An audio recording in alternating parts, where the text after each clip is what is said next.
Thank you so much to the CAB here in Newcastle for inviting me down. I would have come anyway. The fact that I was going to possibly finally get the opportunity to debate in public with Wonga, they seem curiously reticent to do so. I can't think why. I offered to lend them a jumper in case it was too cold, but they wouldn't come. What I want to do today is I feel a bit like I'm on a mission to try and explain to people how this industry works and why it's a function of a bigger problem that we've got in the UK.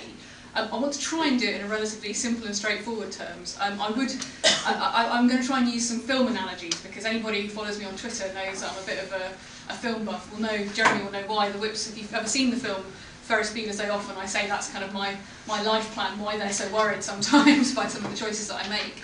You might think when I'm talking about the legal loan shark industry, I would be looking at sort of Jaws, but actually the analogy I want to draw is about Jurassic Park. I don't know if many people here have seen the film Jurassic Park. And in Jurassic Park, there is a park keeper played by Bob Kett, great character actually, you might have seen lots of films, called Robert Muldoon. And Robert Muldoon spends the entire film desperately trying to warn Richard Attenborough about the folly of the way in which he thinks he can control the velociraptors. And the way in which these companies operate, to me, are exactly like the velociraptors. They are learning, they are adapting, they are sharp about the nature of credit in this country and the nature of demand for credit in this country. That is how we have got to a situation in 2013 where 5 million people are now borrowing from payday lenders in this country. That's a doubling of the number of people using this type of credit. And this type of credit is toxic because this type of credit pushes people into debt in of itself.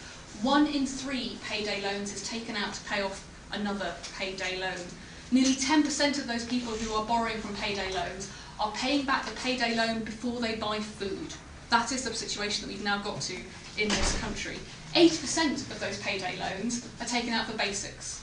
This is people borrowing to put food on their table, to put a roof above their head. Indeed, Shelter have done some work showing that 1 million people are putting their mortgages on a payday loan. Just think for a moment there about the interest rates that are involved. Or trying to put petrol in their car, or pay their travel costs to get to work. This is not a crisis about affluence, this is a crisis about the everyday. That is the situation in which these companies are profiting. That is the situation in which these companies are adapting and pushing people into debt. But one of the misconceptions about this industry, and one of the problems we have to get across, is it's not that they want to lend to you, even at a very high rate of interest. And I've seen interest rates that vary from 1,700% to 4,500% for Wonga to 38,000% for peachy loans. It's not about lending to you and having you pay back at that high rate. It's about the fact that every time you borrow from these companies, you're more likely to have to go back to them. So the more they can get you to borrow, the more chance they have to make profit from you. So not every single customer is worth the same amount of money to these companies. Consider that last year alone, Wonga wrote off 41% of the debts that they had incurred, and yet they still made £45 million in profit. So one of the things that we have to get across to people is the way in which this market operates actively encourages debt, because the more people are in debt, the more people are short of money, the more chance they are that they're going to need to come to a payday loan company to borrow. And I want to give you some examples of how that works from some work I've been doing with some industry analysts. They recognise that 50% of the revenue that these companies make come from just that small group of customers who are repeat borrowers. Now, very often in some of these debates, people will talk about rolling over loans, and many companies will proudly say they don't let people roll over the loans. What they won't talk about is how often they're lending to people, because they know that represents that picture of the people who are getting into a trap that they cannot get out of. So Wonga stood in front of the Public Accounts Committee this week in Parliament and admitted they had 1 million customers, and that the average number of times people were borrowing from them was 4 times a year. Now that's an average, that's a mode, not a median. So actually what we need to understand are those people who are having to borrow every single month. And I have some data from one of the other companies, because for me this is not just about Wonga, this is about all of these companies, the high cost credit companies in Britain. And I'm sure you have the Money Shop here in Newcastle as well. The Money Shop we did some work on, and we understood that there were about 40,000 customers they had who were taking out a loan every single month. They represented 23% of their total revenue for that year. What does that mean in money terms? £28 million. That meant for these people, on average, taking out a £300 loan, they were paying back in total £811 in interest. When you start to understand that the way in which this market operates is not to find people who want to borrow at a high interest rate and pay back, but to find people who are going to have to keep borrowing in some form or another, you understand the practices that they take. You understand the way in which they pursue people. The relentless marketing, the relentless promotion that you can afford it, the relentless promotion that they'll give you a discount on their rates the next time that you borrow, that you encourage your friends to borrow. Because they don't have to get everybody borrowing from them, they just have to get that group of people who have to repeat borrow, because every single month their incomes get tighter and tighter because they've got into borrowing in this toxic way. So we have to get the message out to people first and foremost that it's not that if you can pay it off the first time, that's all right, there's not a problem. It's that if you borrow from them the first time, you're more likely to have to go back a second time, and a third time, and a fourth time. And it's when you start going back those 4 or 5 times, that's when you get stuck in that spiral that you cannot get out of. That's when we find people who have 7 or 8 loans with different companies as they're desperately trying to juggle paying off one to pay the other to make sure they don't keep rolling over, to make sure they don't get into the compound interest rate, when the first loan in itself was the trigger to get into that pattern. One of the things in particular that we've noticed is the numbers of people now with multiple loans, representing the way in which these companies are marketing. So the Consumer Credit Counselling Service have reported a doubling of the number of people coming to them who've had 5 or more loans in 1 year alone. And I can see FinCan are also nodding their head about seeing those people getting into that repeat lending pattern. When you consider that the majority of their customers are on middle and low incomes, you can see the damage that it makes if you find yourself short the next month. This is not about people budgeting over the course of a year. This is about people trying to get through the next couple of weeks and then finding themselves short the following month as it goes. So the Consumer Finance Association, who represent these companies, say that their average income of their customers is £17,000 a year. Wonga themselves admitted that the average income of their customers was £20,000 to £26,000 a year. Well, actually that's lower than the average wage in this country. So you can see the groups of people that they're targeting who are on that margin, on that knife edge, that just that little bit extra that you need to owe next month, or just that little bit extra that you're short next month, means that you're probably going to have to borrow. Which is why we have to challenge the assumption this is just about the interest rates alone. It's also about the practices of these companies. You know, most of these companies make a virtue of the fact they don't do credit checks. That should tell you something about what matters to them. It's not about whether you can pay back the loan straight away, it's about whether they hook you into their system. Actually, in most other countries, it's completely different. And that, for me, is the kicker about all of this. You see, when I first got elected and I went to the ministers and I said, well, you're looking at a consumer credit review, that sounds to me like a good idea, but why are you not looking at the high-cost credit market? They said, oh, well, you know, intervening could cause all sorts of problems. You know, we might push people to borrow from illegal lenders, and we have illegal loan sharks in my community as well. But then I looked at the evidence from other countries. Most other countries cap the costs of credit. Most other countries have lower levels of illegal lending and lower levels of personal debt. And when you start looking at the fact that this is not rocket science that makes a difference to this industry, but it's actually about how you effectively regulate it, to do nothing, it's a bit like the arguments we used to have about a minimum wage, where people said if you brought in a minimum wage, you would somehow increase unemployment. Well, the reverse is true. If you bring in a cap on the cost of credit, these companies are not going to stop operating. But the levels of personal debt that we're seeing, that incentive to push people to keep borrowing from you, that starts to change. And then we will get affordable credit in this country too.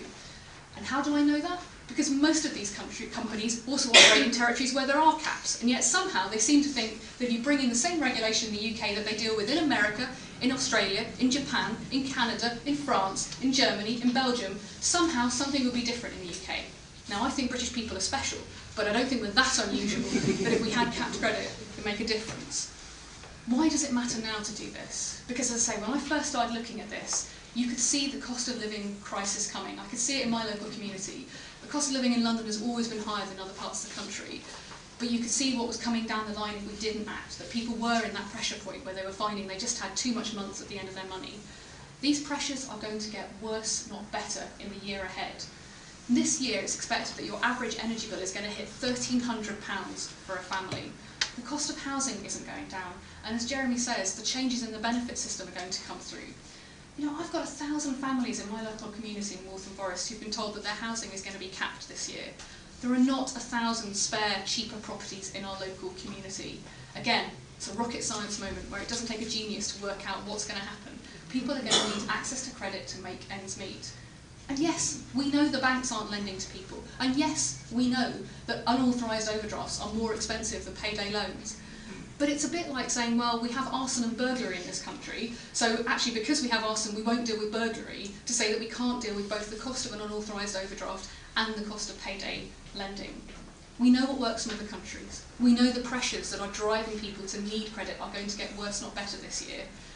We know that actually this industry would survive and indeed would be needed, because actually people do need access to short-term credit, and yet still the government does and did nothing.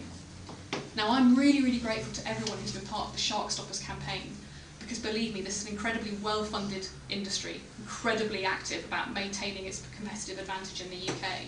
But we've been able to fight back and challenge this government about the choices that they've made, whether it's been working with the Movement for Change, or working with Community Union or Unite Union, or indeed working with local campaigners like the amazing Bob, who's here from the Red Card for Wonga campaign. We've made the case that actually we should learn from what other countries do and have a cap on the total cost of credit.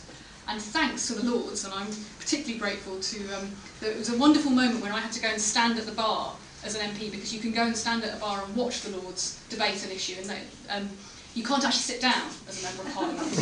So the women in the audience will know the folly of them wearing stilettos to do that for 2.5 hours. But the Lords managed finally to get the power to cap the cost of credit into the legislation. That was a major victory for the Shark Stoppers campaign. But in truth, that power doesn't come in until 2014. I don't want 2013 to be a window of opportunity for these companies. I also recognise it's not just about capping the cost of credit. We need a real-time credit register so that none of these companies can avoid the question about why did they give money to somebody who knew couldn't pay it back. And we also need to do more to expand our credit union movement so that people have a real choice and they have an affordable alternative on their doorstep. But that's the thing, you see, we know what works, we know what will make a difference. We have to be relentless and resolute about the need to act now, not in a year's time, not when we've hit 10 million people, which I truly believe could happen. I truly believe we could see a doubling in the number of people borrowing from these companies. And we have to tackle the cost of living in this country too. But I see a personal debt crisis that isn't just having an impact now, and this is the point I want to finish on. I see a personal debt crisis that could have a long-term implication. You know, my local CAB has written off £3 million of debt in the last 18 months with local residents, just in my area alone. That's thousands of families in my local community living with a level of personal debt they can just never get out of. Already 1 in 6 of us in Britain is what they call a zombie debtor. We're paying back the interest but not the capital on the loans that we have. Talking to families in my community about making some long-term decisions about borrowing they might want to undertake, whether it's for education or for social care or for housing, when they've got that level of personal debt hung around their necks like a noose, it's just not going to happen. And we could see not just families, but whole communities saddled with levels of debt that mean that their horizons, their opportunities, their choices in life are permanently restricted. I truly believe that we'll all pay the price if we don't tackle this problem now and don't stop that personal debt crisis happening. You remember in the film Jurassic Park, there was Bob Peck looking at the velociraptors, thinking, clever girl. Well, I think that every day when I see them. So I need more Jeff Goldblums. I need more people to help make the case that actually this has to stop, because the consequences if these velociraptors run wild across our country, it's not just going to be that nobody's going to want to go into the kitchen. It's that our whole country is going to be devastated by them. We know what works. Thank you so much for your support with this. I really hope that you'll work with people like Finn Kane and the Movement for Change here in Newcastle to challenge them, and also with your local CAB to make clear that actually there is an alternative to this. Thank you.